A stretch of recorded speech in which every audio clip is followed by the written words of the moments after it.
remercie de bien vouloir accueillir à mes côtés la réalisatrice et scénariste du film, Anahita Ghazghinizadeh.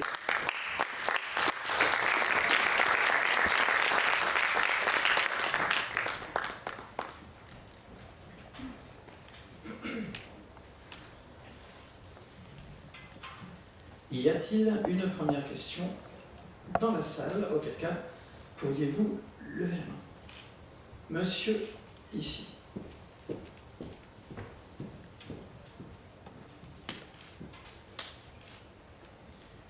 Bonjour, je voulais simplement savoir si le fait de donner autant d'importance aux arbres, aux fleurs, etc., c'était pour avoir un écho par rapport au sujet du film qui est l'identité de ce jeune garçon, sachant que les fleurs et les arbres peuvent être asexués, peuvent changer de sexe comme ils le veulent. This gentleman wishes to know the fact that in the movie we see very much trees and flowers and plants. Did you decide to show these in that way in order to maybe make an echo with the theme of the movie, the fact that some flowers, some plants actually may also change the gender, and maybe you can talk about it. Yes, first when I was writing about the character, I was doing some research about the suburbs in the US. And so first it was about realistically imagining a suburban house, and there were a lot of houses that had greenhouses. And as I was characterizing Jay, I got to get into more the relation of the character to the plants, and specifically about the flowers. There were two features that was related to the theme of the film. One was about how plants or flowers can contain both male and female organs in one organism, which is how like the closer shots of the flowers could relate to this kind of ambiguity of gender. And the other thing was about this notion of time, which they talk about like flowers sleeping and flowers going through seasons, like the way Jay takes care of the flowers and takes them to the basement for them to sleep and come back to time, like as if there's a pause in their growth. Dormancy is this concept in growing flowers, which related to this period of suspension that Jay's going through. So these themes are in my head, and then I think like poetically in some way, like getting close to the plants was adding to Jay's zone, the character zone, so there were all these layers, poetic and conceptual, that was relating to the character. En fait, la réalisatrice nous explique que, je vais dire Anahita, ce sera plus simple, nous explique qu'elle a fait beaucoup de recherches, évidemment, avant d'écrire, pour écrire son scénario, et elle a fait beaucoup de recherches également dans les suburbs, c'est pas possible. Merci beaucoup. Les banlieues des villes américaines. Et dans pas mal de banlieues, de grandes villes américaines, il y a beaucoup de maisons qui sont équipées de serres, de jardins d'hiver. Et donc effectivement, visuellement, elle a été habituée à voir que les plantes, les fleurs font vraiment partie intégrante du paysage urbain et donc des banlieues autour des grandes villes américaines.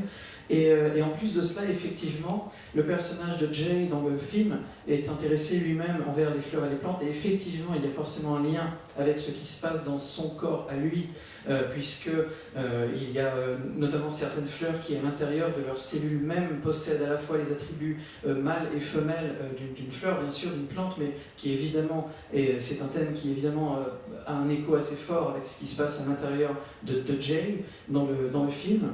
Et puis il y a également ce thème du temps, c'est-à-dire que certaines fleurs, certaines plantes vont se mettre dans un état de suspension par rapport à l'évolution de la plante ou de la fleur. Elles vont se mettre quelque part en hibernation. Donc c'est-à-dire que leur évolution, que la manière dont la fleur grandit et évolue va s'arrêter, et qu'il y aura une espèce de pause dans son développement. Exactement de la même manière finalement que Jay décide, puisque c'est le thème du film, qu'il va y avoir une pause dans son développement à lui, avant de décider s'il va aller dans une direction ou dans une autre. Enfin, en tout cas, si, encore une fois, ce choix lui appartient. Et donc, quelque part, c'est vrai qu'à force de faire toutes ces recherches, eh bien, elle a sans aucun doute trouvé une manière poétique d'exprimer toutes ces idées avec effectivement l'utilisation des fleurs et des plantes. And there's one more thing about the flowers. I really like Yasujiro Ozu, the Japanese director, and I like the pillow shots in his films. Like he uses close shots of the pillows to punctuate the film and shows passages.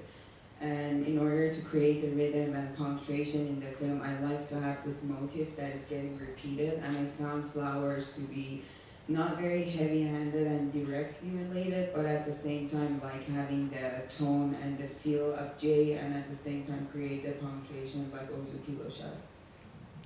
Et de la même manière, elle aime beaucoup les travaux d'un cinéaste japonais qui s'appelle Yasushiro Ozu.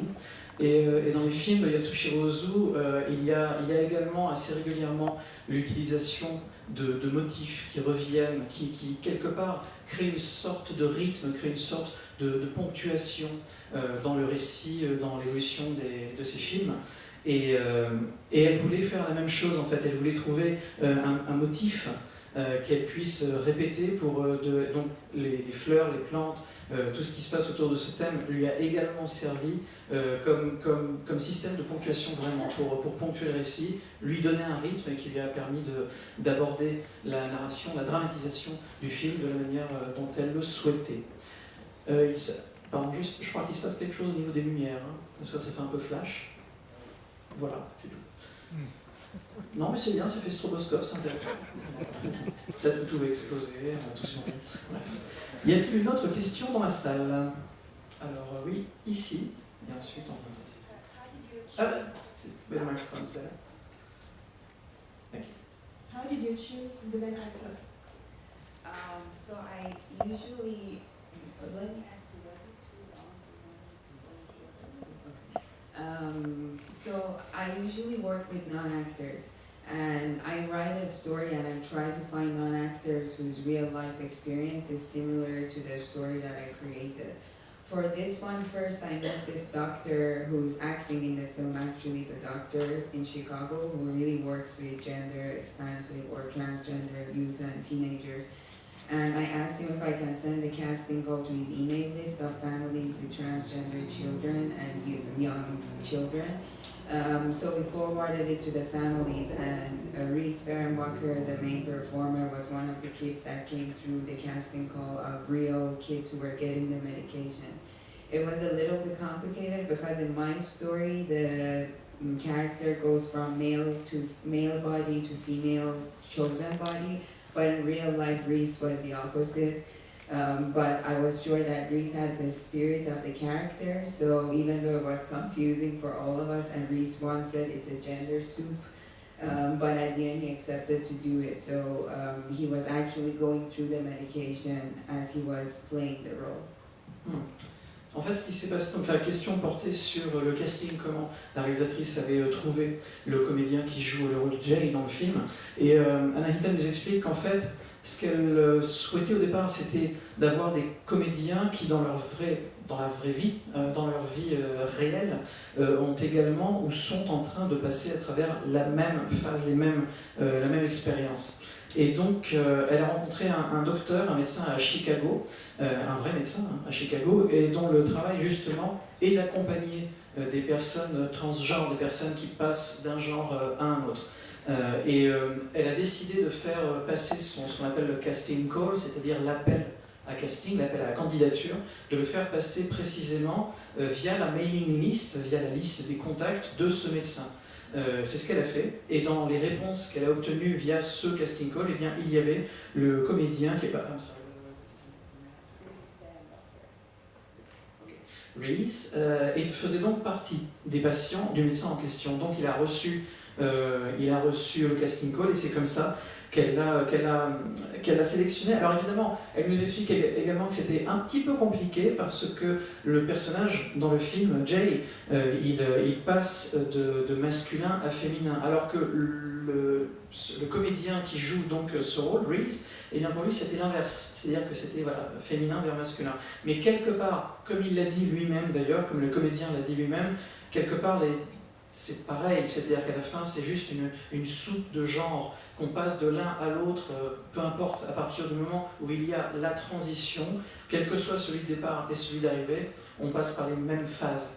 Donc ça lui a permis de comprendre l'esprit du personnage. Ça lui a permis de s'imprégner de ce qui pouvait bien passer dans la tête de ce personnage. Et d'ailleurs, pendant le tournage du film, le comédien prenait les médicaments, il était vraiment en train de suivre son traitement pendant le tournage du film. Donc c'était la vraie vie et le scénario se sont vraiment imbriqués l'un dans l'autre pour donner naissance au personnage que vous avez vu tout à l'heure. Je crois ici, au premier, monsieur avec le pantalon rouge, les lunettes et les chats. Et le pull rire. Merci. Donc merci pour ce film très délicat. J'aimerais revenir sur les basiques. C'est un premier film. Qu'est-ce qui fait que l'on choisit ce thème pour un premier film? Well, first of all, thank you for this movie, and this gentleman wishes to go back to the basics and ask you about the theme. And it's your first feature film, long feature film. So, what made you choose to treat this theme, which is not an easy one, for your first movie?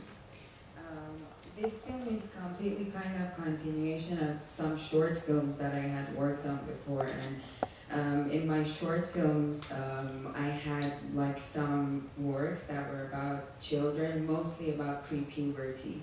So like the period that I'm interested about is before coming of age, which is in between childhood and adulthood, and when a child is kind of still a child but not really anymore and is imagining who they will become, but they can still pass as a child. There is some really mysterious invisibility in that period of life that I was really drawn to. And I think most of the stories, even though they're not directly my story, they're semi-autobiographical, so a lot of it is personal. So when I was doing research for one of the short films, and by the way, I add one thing, I think my interest in childhood and cinema also comes from the fact that I'm Iranian and I was Abbas Kiarostami student, and there are a lot of great films about children and youth in Iran that I was really inspired by. And I was doing research for one of the short films, that's when I got to know about puberty blocker and about this concept of suspension, that children who question their identity can postpone puberty for some time. And that period of suspension was interesting for me because it was like prolonging childhood. And I think for myself, in my life at that time, I was experiencing suspension and in-betweenness in a very different way, which was related to my immigration and to my career as an artist. Like I was in between homes, Iran, US, and as an artist, I was going around in residencies. I didn't have a base. So I hadn't yet arrived somewhere which I would call home or where I belong to. And in that sense, I think this concept of suspension was really strong for me. So I developed the whole story based on my interest about childhood and youth and based on my personal experience of suspension and in-betweenness.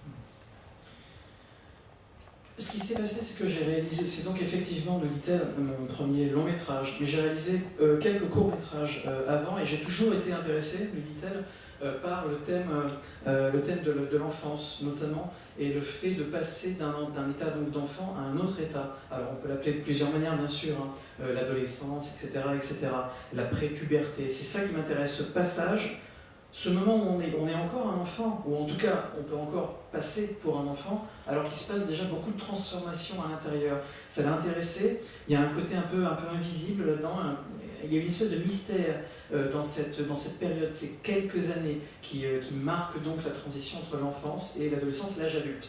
Et c'est ça qui l'intéressait, et également elle a voulu faire intervenir des éléments de sa propre histoire, de son propre passé. Alors évidemment, en ce qui la concerne, ce n'est pas le changement de sexe ou ce genre de choses, mais c'était le fait qu'elle non plus, elle aussi était dans ce qu'elle appelle un entre-deux. C'est-à-dire, alors évidemment pour le personnage principal c'est l'entre-deux sexe, mais en ce qui la concerne c'est l'entre-deux culture, l'entre-deux choix dans la vie. Parce que donc elle est iranienne, mais elle est aux États-Unis, c'est évidemment quelque chose d'assez compliqué pour elle. Le fait qu'elle s'intéresse aux enfants vient également probablement du fait qu'elle a été, lorsqu'elle était en Iran et qu'elle a appris donc le cinéma, les techniques cinématographiques, le scénario, etc. Elle avait pour professeur Abbas Kiarostami. Et c'était également un réalisateur qui s'intéressait beaucoup à l'enfance, beaucoup de thèmes qui étaient en elle et qu'elle avait envie de travailler, d'extrapoler. Et puis, lorsqu'elle était donc en train de faire ses recherches pour le court-métrage qu'elle avait fait auparavant, eh bien, elle a entendu parler de ces fameux médicaments, de ces traitements médicaux, et ce qu'on appelle les puberty blockers, c'est-à-dire les traitements qui bloquent la puberté et qui donc, quelque part, prolongent, pendant un temps, prolongent l'enfance. Et c'était beaucoup de thèmes comme ça qui tournaient dans sa tête et qu'elle avait envie d'utiliser, elle avait envie d'écrire un scénario là-dessus, quelque chose. Encore une fois, le fait que dans son expérience personnelle, elle ne savait pas trop ce qu'elle pouvait vraiment appeler à un moment donné le foyer, pas la maison, non, mais vraiment le foyer. Est-ce que c'était l'Iran, est-ce que c'était les États-Unis? C'était un peu compliqué. Et puis donc voilà, son intérêt également dans l'enfance, toutes ces choses qui ont donné naissance au scénario. Y a-t-il une autre question dans la salle? Première.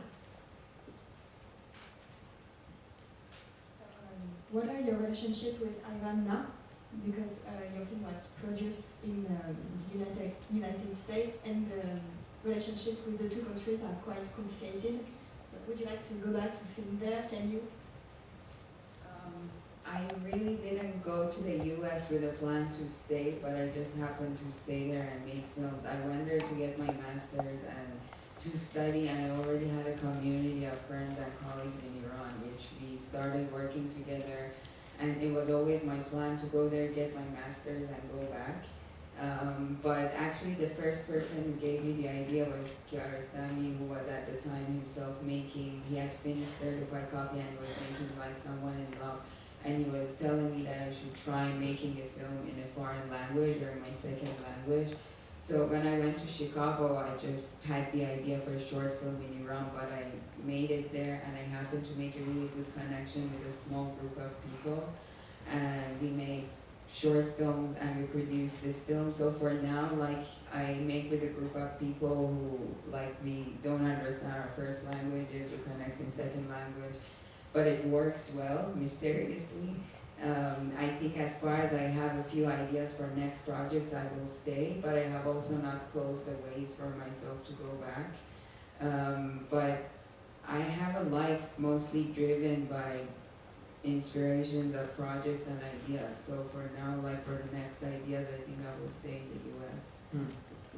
La question portait sur le fait que donc Anahita nous vient d'Iran et elle est tout de suite maintenant aux États-Unis. Alors, qu'est-ce qui va se passer? Est-ce que vous allez rester en Iran, partir aux États-Unis, d'autant plus que les relations entre les deux pays ne sont pas spécialement au beau fixe.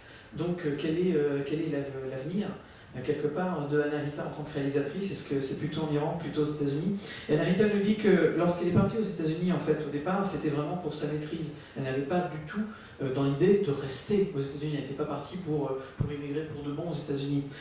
Mais bon, il s'est passé beaucoup de choses, et puis comme elle l'a dit tout à l'heure, elle a appris également le cinéma auprès de Abbas Kiarostami, qui lui-même lui a conseillé de réaliser un film en langue étrangère à l'étranger. Donc forcément, c'était également une des raisons pour lesquelles elle a décidé de faire un film là-bas. Et lorsqu'elle était à Chicago, elle a commencé à faire des courts-métrages là-bas. Elle s'est créé un réseau d'amis, de relations qui ont commencé à travailler, à parler autour du cinéma. Et puis ils ont commencé à faire des courts-métrages. Et puis ils ont décidé d'en faire un long. Donc voilà, tout ça s'est fait de manière assez naturelle. Mais quelque part, elle nous dit que quant au fait de rester dans un pays, de travailler dans un pays plutôt qu'un autre, ce qui la pousse, ce qui la drive à faire ce genre de choses, qui la décide à faire ce genre de choses, c'est tout d'abord les idées. Et si, en l'occurrence, en ce moment, les idées qu'elle a pour les prochains films, pour les prochaines choses, ce sont des idées qui ont plus tendance à devoir être réalisées aux États-Unis, eh bien, elle va rester aux États-Unis tant qu'elle aura ce genre d'idées, tant qu'elle aura ce genre de projet. Mais elle n'a absolument pas fermé la porte à retourner en Iran, travailler en Iran, ou ailleurs d'ailleurs. Donc voilà, l'avenir seul nous dira. En tout cas, pour le moment, son projet, c'est aux États-Unis. And about your question or comment about relation of the countries, like as an Iranian woman making work in the US, I'm expected a lot to reflect on the politics and the relationship of the countries, especially because I'm living at a time in the US where it's at the height of like conflicts. But I think what I happened to do was I just translated the ideas that I already had in Iran for films into a new culture. And so what I'm doing is basically translation of my small world that I took with myself from Iran to the US. So it's just a very micro scale that I'm working. I brought my personal experiences here and I'm just translating it to another language, and it's an open experiment basically. Et puis par rapport à l'autre partie de la question, elle pense que en fait ce qui se passe, c'est que c'est une femme iranienne qui travaille aux États-Unis. Donc évidemment, quand on connaît, j'imagine que vous connaissez tous ce qui se passe un peu aux États-Unis en ce moment, c'est sûr que la période est un peu compliquée aux États-Unis pour travailler. Mais finalement, les idées qu'elle a eues pour ce film et pour les courts-métrages qu'elle a fait avant, c'est tout simplement des idées qu'elle aurait pu avoir exactement les mêmes idées en Iran. Elle a pris ces idées, ces thèmes qui lui étaient chers, et elle les a simplement pris d'Iran quelque part, amenés aux États-Unis, transvasé tout cela aux États-Unis, et ça fonctionne aussi parce que c'est les mêmes idées, c'est les mêmes problématiques que l'on retrouve également dans les deux pays. Ça reste quelque chose, l'échelle finalement de valeur de tous les thèmes dont elle a parlé dans ses cours et dont elle parle dans le long. Ce sont des choses finalement elle a pris ce genre de thème en Iran et les a transposés aux États-Unis. Et peu importe l'endroit, quelque part, le thème n'est pas universel, mais en tout cas c'est un thème qui lui est personnel. Et à partir du moment où sa vie est dans quelque endroit que ce soit, elle n'aura pas de problème particulier pour le traiter non plus. Et c'est la fin de cette conférence de presse. This is the end of this press conference. Mesdames et messieurs, merci beaucoup.